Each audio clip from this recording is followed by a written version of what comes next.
तो सबसे पहला टॉपिक है हमारा यहां पर ocean bottom relief, right. Ocean bottom relief,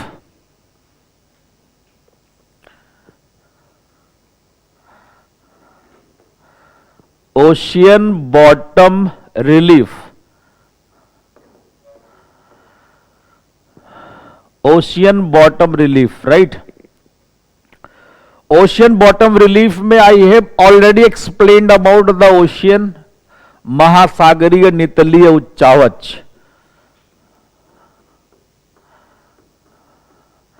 महासागरीय नितलीय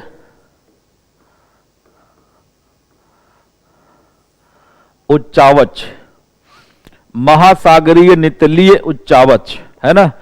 तो महासागरीय नितलीय उच्चावच में महासागर क्या है आप ये अच्छे से जानते हैं, कल इसको मैंने आपके सामने एक्सप्लेन भी किया था, है ना।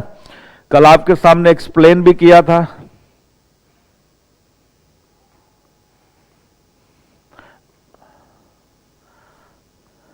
मैडम इसका वॉइस स्लो कर लीजिए। एक्सप्लेन किया था तो राइट।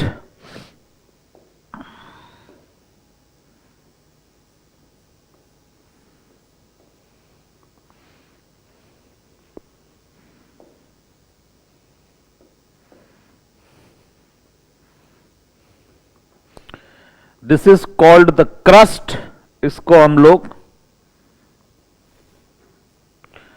क्रस्ट कहते हैं, भूप्रपटी। और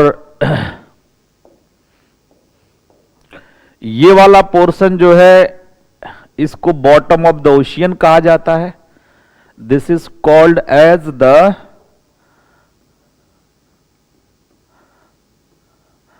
bottom of the ocean, bottom of the ocean, महासागरीय नितल कहते हैं इसको,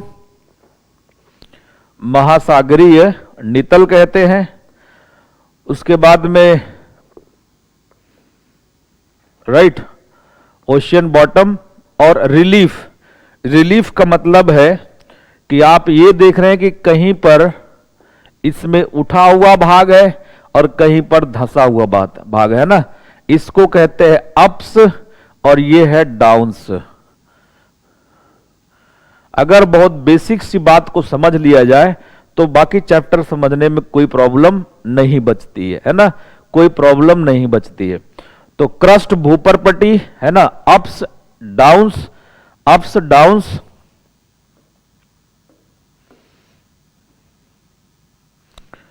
अप्स एंड डाउन्स, ये सिचुएशन को हम क्या कहते हैं, ओशियन बॉटम रिलीफ कहते हैं, है ना। ये पूरा का पूरा ओशियन है।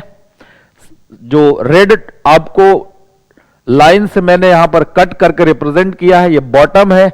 और रिलीफ का मतलब ups and downs, ups and downs. तो लिखेंगे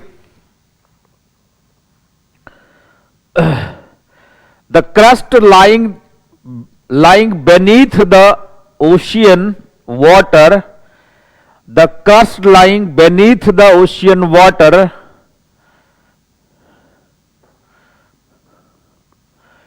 called as ocean bottom, called as ocean bottom, while ups and downs, while ups and downs in it, ups and downs in it called as ocean bottom relief, while ups and downs in it called as ocean bottom relief, उसको हम ocean bottom relief कहते हैं, महासागरीय नितलीय उच्चावच कहते हैं।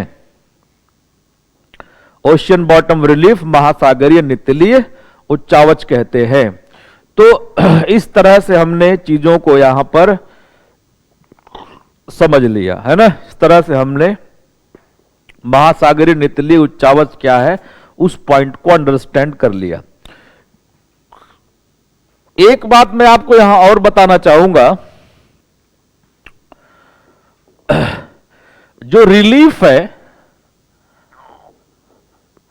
ये basically 3 types का होता है, चाहे ओशियन बॉटम हो चाहे कॉन्टिनेंट से रिलेट करे, है ना। ओशियन बॉटम, अच्छा हिंदी में बोलना रह गया, है ना, हिंदी में बोलना रह गया। महासागरीय जल के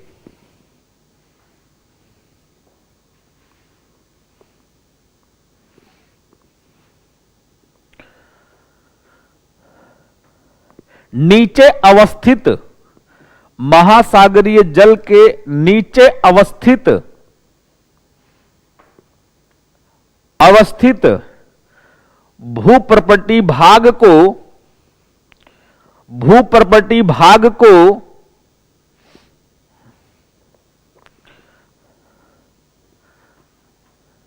नितल जबकि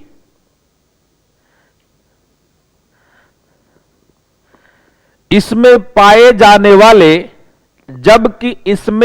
जाने वाले उभार एवं धसाव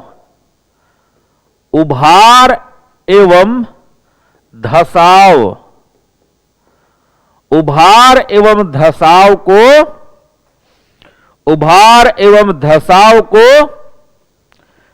महासागरीय नितलीय उच्चावच कहते हैं। महासागरीय नितलीय उच्चावच कहते हैं। महासागरीय नितलीय उच्चावच कहते हैं। जो रिलीफ है वो बेसिकली 3 टाइप्स का होता है ना। कितने टाइप्स का? 3 टाइप्स का रिलीफ होता है, राइट। 3 टाइप्स का रिलीफ होता है और ये 3 टाइप्स के रिलीफ सिस्टम में, है ना, 3 टाइप्स के रिलीफ सिस्टम में एक है प्राइमरी रिलीफ,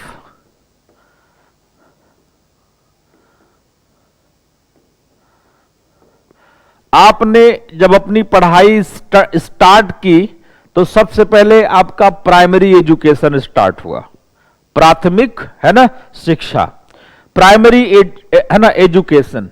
इसी तरह से सबसे पहले प्राइमरी रिलीफ क्रिएट होता है, जिसे हम लोग क्या कहते हैं, प्राइमरी को प्राथमिक उच्चावच या प्रारंभिक, प्राथमिक या प्रारंभिक, है ना, प्राथमिक या प्रारंभिक उच्चावच, राइट। इसके अंतर्गत ओशियन बॉटम एंड कॉन्टिनेंट्स आते हैं। इसके अंतर्गत ओशियन बॉटम एंड कॉन्टिनेंट्स आते हैं, मतलब महासागरीय नितल, है ना, महासागरीय नितल एवं महाद्वीप का भाग आता है। दूसरा पॉइंट होगा secondary relief, right. Secondary relief, जिसको हम लोग द्वितीयक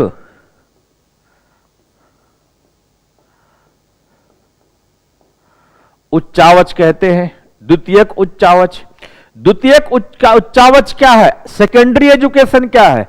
जो आपके प्राइमरी एजुकेशन पर डेवलप होता है उसको हम लोग सेकेंडरी एजुकेशन कहते हैं। अगर आपके पास में प्राइमरी एजुकेशन नहीं है, प्राथमिक शिक्षा आपके पास नहीं है ना, तो सेकेंडरी एजुकेशन का कोई मतलब नहीं हो सकता। बात समझने की कोशिश करना। 9, 10th, 11th, 12th या 6th, 7th, 8th, 9th का स्टडी संभव नहीं है अगर किसी ने, है ना, आपने LKG से लेकर 5th क्लास तक का स्टडी नहीं किया है ना। 5th क्लास तक आपने स्टडी नहीं किया है तो आगे की पढ़ाई संभव नहीं है। हालांकि संभव तो कुछ भी है, लेकिन वो प्राइमरी वाला सेगमेंट आपको फिर बाद में करना होगा। बात समझ में? तभी उसके बाद में शुरुआत, प्राइमरी का जब स्टडी हो जाएगा तभी सेकेंडरी लेवल पर जाएंगे। तो वही स्थिति यहां पर बनती है कि secondary reliefs are those develop on primary relief, that is the ocean bottom, that is the ocean bottom and continents. अब ओशियन बॉटम एंड कॉन्टिनेंट्स पे कौन कौन सी रिलीफ पाई जाती है, कौन कौन से उच्चावच बने हुए हैं, है ना। तो उसमें उच्चावच जो बने हुए सेकेंडरी में बेसिकली इंटरनल फोर्स के इफेक्ट में, है ना। कैसे बने हैं, internal force and gravity, internal force and gravity, right. ये भी कैसे बना है, internal force and gravity, internal force and gravity, है ना, इंटरनल फोर्स एंड ग्रेविटी। और कौन कौन से रिलीफ सिस्टम होंगे वो, है ना, वो कौन कौन से रिलीफ सिस्टम होंगे। तो आपने देखा होगा माउंटेन्स के बारे में। माउंटेन्स कहां है भाई, माउंटेन्स ध्यान रखना कॉन्टिनेंट पर भी है और ओशियन में भी है, ठीक है, माउंटेन्स। उसके बाद में प्लेन भी एक उच्चावच होता है, रिलीफ सेकेंडरी टाइप का है, टर्सरी टाइप का भी हो सकता है, बताऊंगा आगे अभी, है ना। प्लेन के बाद प्लेट्यू, है ना, प्लेन के बाद प्लेट्यू, प्लेट्यू के बाद में क्या होगा, आइलैंड्स,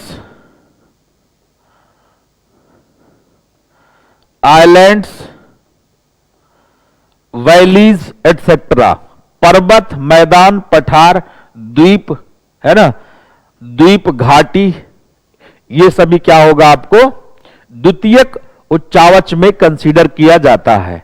द्वितीयक उच्चावच में इसको हम कंसीडर करते हैं। इसके बाद में टर्शियरी रिलीफ, है ना, टर्शियरी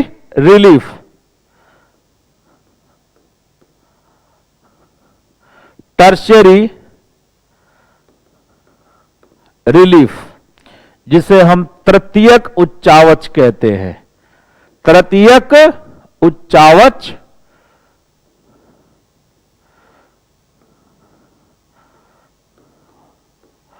तृतीयक उच्चावच इसको हम कहते हैं, है ना, तृतीय उच्चावक, ठीक है। और इसमें टर्शियरी रिलीफ में, है ना, टर्शियरी रिलीफ में आपको, है ना, टर्शियरी रिलीफ में कौन कौन से सेगमेंट्स आएंगे,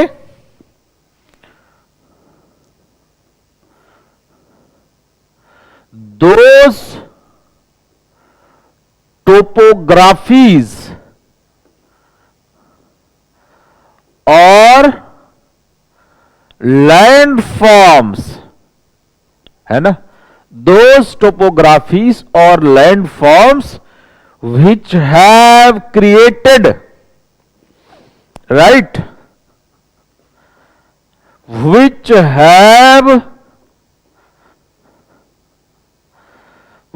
have created, those topographies or landforms which have created as a result of, as a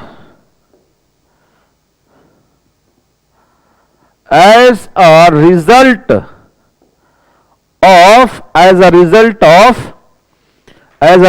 of what, as a result of external forces, as a result of external forces, as a result of external forces, है ना। तो इसमें आप हिंदी में लिखेंगे वह भूआकृतियां जो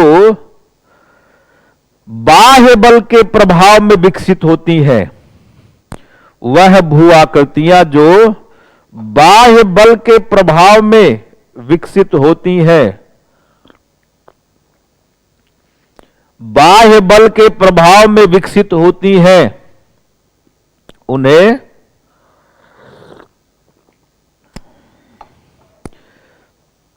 बाह्य बल के प्रभाव में विकसित होती हैं, उन्हें तृतीयक उच्चावच कहते हैं।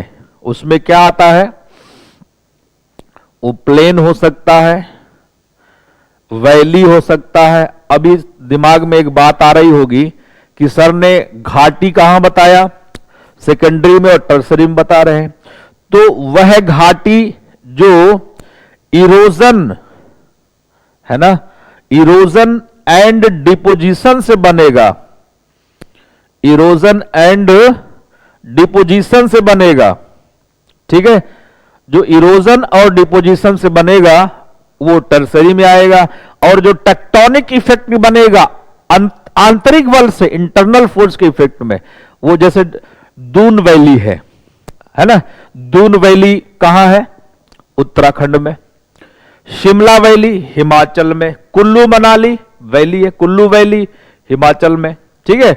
उसके बाद में कश्मीर वैली, ये सभी आंतरिक बल के प्रभाव बनी। कैसे कि जब दो प्लेटें आपस में टकराती हैं, टकराने से उनमें वलन हुआ, फोल्डिंग, फोल्डिंग से अपलिफ्टमेंट भी होगा और डाउन वार्पिंग भी होगा, है ना।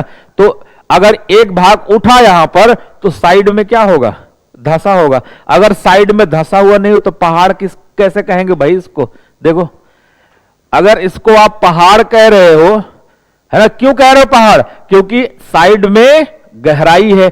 अगर पूरा ऐसे उठा हुआ हो तो पहाड़ कैसे बना।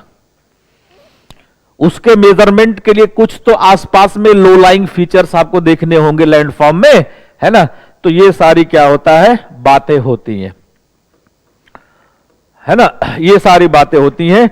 तो प्लेन, वैलीज, आइलैंड्स भी डिपोजिशन से बनते हैं। आइलैंड्स, न्यू मुरे आइलैंड का नाम सुना होगा आप लोगों ने, किसका नाम, न्यू मुरे आइलैंड्स का, है ना। न्यू मुरे आइलैंड का नाम सुना होगा, व्हीलर आइलैंड का नाम सुना होगा, है ना, गंगा सागर आइलैंड का नाम सुना होगा। सभी डिपोजिशन से बने, नदियों के निक्षेपण से ये बने हुए हैं, है ना, etcetera. These comes under great plain of India, है ना, GPI, great plain of India, coastal planes of India, CPI. ये सभी क्या है, आपको टर्सरी रिलीफ का टाइप है।